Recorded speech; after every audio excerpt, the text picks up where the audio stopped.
eta mundu osoan ospakizuna burutzen ari dira Beethovenen inguruan. Beethoven musikariak ertz asko zituen, eta guri, gure txikian, ertz horietako bati heltzea okurritu zitzaigun.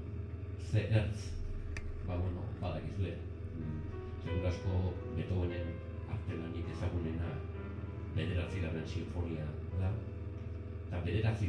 heltzea pentsatu denuen Xabier Davidok. Zergatik, musikan 9. sinfonia Beethovenen hori garrantzitsua den bezala, bersotan 9 puntuko ere garrantzitsua delako. Eta 2 bederatzikoak elkartzen saiatu gara emankizun hontarako. 9. sinfonia eta 9 puntuko bersoak.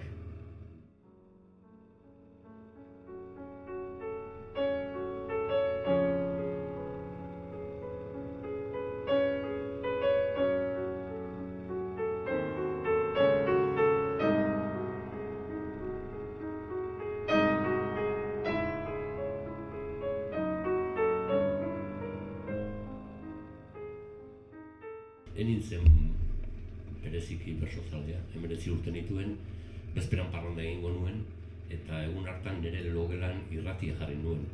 Eta harrapatu nuen, 80ko bersolari txapelketa nagusiaren finala.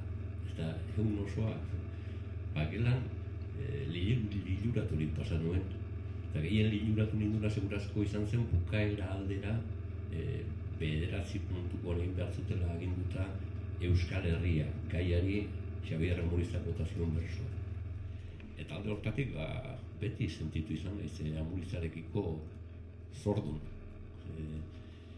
Bere 9ko ura entzun nuenean, miretsita nik ere ura izan nahi duela, erabaki nuen. Horregatik jarri zio berso batzuk, esker honez Xabier Amurizari.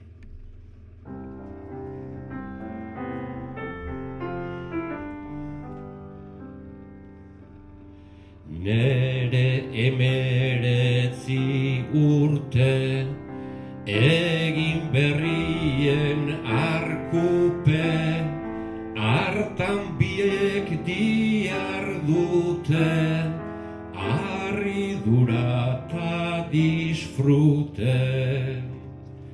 Erregegunez opariren bat gehienek izaten dute.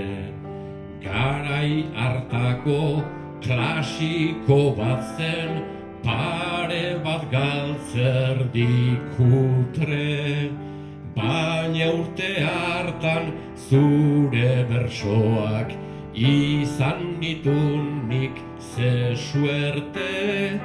Nere inguruan badakitena jakin behar zenuke zuke. Zuen zutean pentsatu nuen nik hori izan nahi nuke. Nik hori izan nahi nuke.